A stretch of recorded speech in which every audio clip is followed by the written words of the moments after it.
هیبت الله تازه و مهم فرمان را ورسید.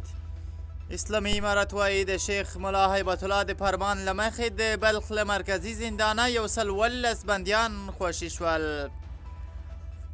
سلام ستړي مشئ د نن پلس چینل لیدونکو، وخت مو بخیر. په موکړی تازه خو ډېر زیات مهم خبر ته. امارت وایي د شیخ هیبت الله اخندزاده د فرمان له مخې د بلخ له مرکزي زندانه 119 بندیان خوشي شول.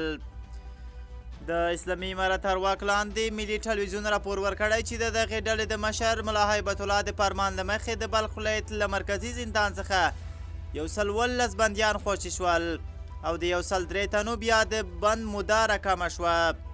په خوشي شویو بندیانو کې 40 هغه ښځې یادې شوې دي. د بلخ لپاره د اسلامي امارت د جزای دیوان د محکمې مشر فریدالدین حقانی د دغو بندیانو د خوشي کېدو په مراسمو کې د وینا پر مهال دوی غوښتي چې د هیواد د پرمختګ لپاره هڅه وکړي او له خپلو تیرو کړنو درس واخلي. د هغه په وینا په دغو خوشي شویو کسانو کې 40 ښځینه بندیان هم شامل دي.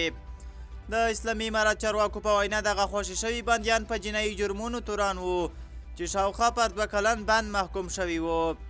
اسلامي امارت چارواکي زیاتوي چې دغو کسانو د خپل بند نیمایي موده پوره کړې او نیمایي یې د ملا هیبت الله لخوا بخښل شوې ده. له تیرو څورنیو راهیسې د اسلامي امارت مشر ملا هیبت الله په بېلابېلو ولایتونو کې د بندیانو د خوشي کولو فرمان ورکړی دی. د دغه فرمان له مخې په هر هغه ولایت کې له 100 ډېر بندیان له زندانونو خوشي شوي دي او د ګڼو بندیانو د بند موده هم ورسره راکمه شوې ده. خو لا هم پر اسلامي امارت نیوکې دي چې دوی په زندانونو کې د بندیانو ته سخته شکنجه ورکوي چې ډېر مهال د یو شمېر زندانیانو د مرګ لامل کیږي.